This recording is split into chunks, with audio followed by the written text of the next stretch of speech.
عقیدہ تحفظ ختم نبوت کے حوالے سے ہے، اور آج میں نے بہت ساری تاریخی باتیں بھی کرنی ہیں۔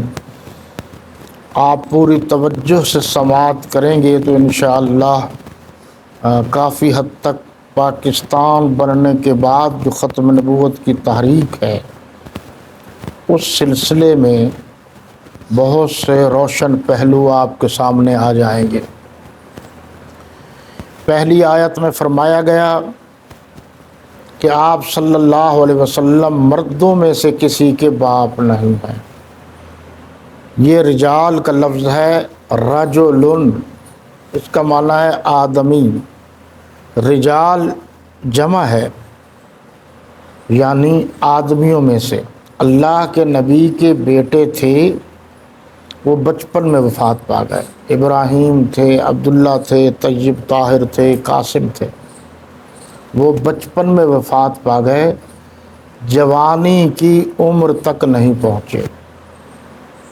یہ بھی ایک ختم نبوت کی دلیل ہے کہ اگر آپ صلی اللہ علیہ وسلم کے شہزادے اور آپ صلی اللہ علیہ وسلم کے صاحبزادے جوان ہو جاتے تو لوگ کہتے کہ نبی کا بیٹا نبی ہوتا ہے، پیر کا بیٹا پیر ہوتا ہے، مولوی کا بیٹا مولوی ہوتا ہے۔ اس لیے اللہ نے بچپن ہی میں ان کو اپنے پاس بلا لیا اور فرمایا کہ آپ اللہ کے رسول ہیں اور نبیوں میں سے آخری ہیں۔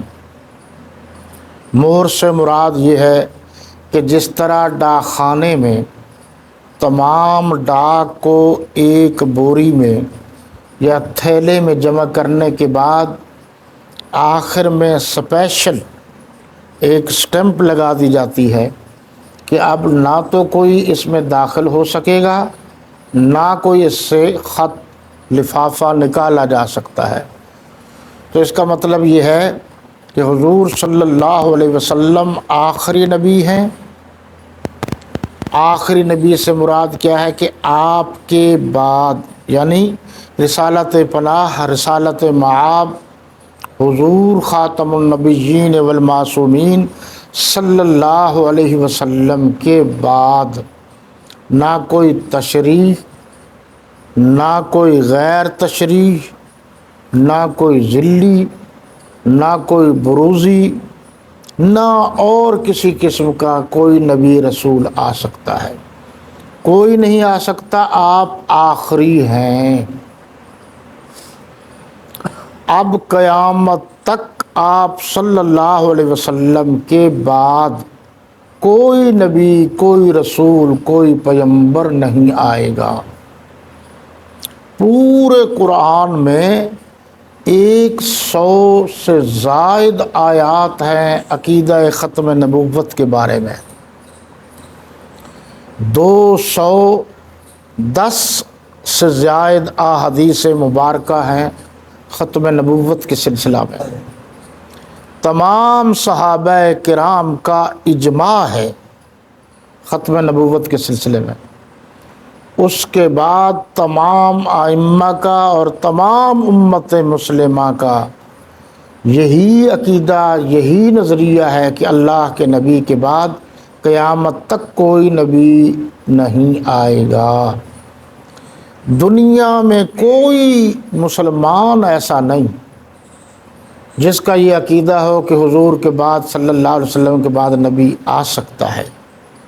ہر صاحب ایمان کا عقیدہ یہ ہے کہ آپ صلی اللہ علیہ وسلم کے بعد قیامت تک کوئی نبی نہیں آئے گا۔ اس لیے علماء نے کہا ہے کہ آپ صلی اللہ علیہ وسلم کا جو سلسلہ ہے وہ انقطاع نبوت نہیں ہے، اتمام نبوت ہے۔ انقطاع کٹ جانا، کچھ حصہ الگ کچھ حصہ الگ، یعنی آپ کے بعد کوئی اور آ جائے۔ اتمام جو نبوت و رسالت کا سلسلہ اللہ نے شروع کیا تھا اس کے اتمام پورا کرنے والے ہیں آخری، وہ سلسلہ پورا ہو گیا۔ اس کو کہا جاتا ہے اتمام نبوت۔ آپ کے بعد نبوت، رسالت، امامت، معصومیت، سب کا سلسلہ ختم ہے۔ آپ آخری ہیں۔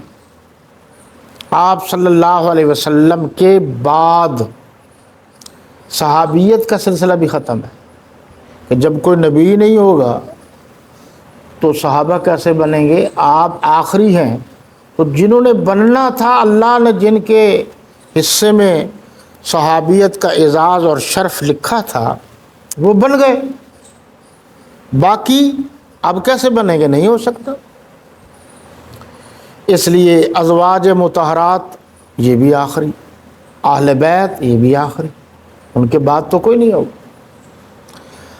یہاں یہ بات اور قابل غور ہے دوسری آیت میں کہ اے نبی، ہم نے آپ صلی اللہ علیہ وسلم، ہم نے آپ کو گواہی دینے والا، ایک خوشخبری دینے والا، دو ڈرانے والا، تین بنا کر بھیجا ہے، اور اللہ کی طرف بلانے والا، چار چراغ روشن۔ وقت نہیں ہے جی، آخری لفظ وَسِرَاجًا مُنِيرًا، اور چراغ روشن۔ کیا مطلب؟ ایک چراغ ایسا ہوتا ہے جس کی روشنی، لائٹ کم ہوتی ہے، اور ایک چراغ بڑا ہوتا ہے اس کی روشنی زیادہ ہوتی ہے، یعنی بلب بہت بڑا ہو تو اس کی روشنی اور بڑی ہو جاتی ہے۔ تو آپ صلی اللہ علیہ وسلم آخری نبی ہیں۔ اللہ نے آپ کو نبوت و رسالت کی روشنی اتنی عطا فرمائی جو قیامت تک آنے والی امت کو روشن کرتی رہے گی۔ اس کی مثال اس طرح ہے کہ رات کو آپ نے دیکھا کہ ستارے ہیں آسمان پر، آپ نے کہا بڑے روشن ہیں، خوبصورت لگ رہے ہیں، ان کی تعداد کتنی ہے؟ اب یہ سائنسدان بتائیں، نہیں بتا سکتے۔ کچھ چیزیں ایسی ہیں جو اللہ نے اپنے پاس رکھی ہیں تاکہ یہ دماغ خرچ کرتے رہیں اور ان کو پتہ چلے کہ کوئی نہ کوئی تو ہے جو ان کا خالق ہے۔ یہ اللہ کی کبریائی و وحدانیت اور خالقیت کی دلیل ہے۔ پھر کچھ دیر کے بعد آپ نے دیکھا کہ کچھ اور ستارے نکل آئے ہیں، اور وہ ستارے جگمگ جگمگ کر رہے ہیں۔ کچھ دیر کے بعد آپ نے دیکھا کہ چاند نکل آیا ہے، اور وہ چاند جو نکلا سو نکلا، اس کی روشنی اتنی زیادہ ہو گئی کہ وہ ستارے مدھم ہو گئے، چاند کے سامنے ان کی روشنی کمزور ہو گئی، پھر وہ سو گیا۔ صبح جو دیکھا تو سورج نکل آیا، اب نہ وہ ستارے رہے نہ چاند رہے، اب تو سورج ہے۔ جب سورج نکل آیا تو اس کے بعد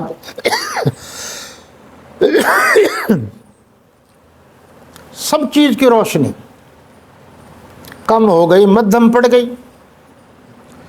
سورج کے بعد ہر طرف روشنی روشنی ہے، سورج کے نکل جانے کے بعد باقی نہ چاند کی روشنی نظر آئی نہ ستاروں کی نظر آئی۔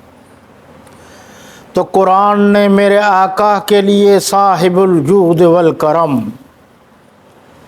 جمیل الشیم، شفیع الامم، صاحب التاج والمیراج والبراق والعلم صلی اللہ علیہ وسلم کے بارے میں فرمایا سراجا منیرا،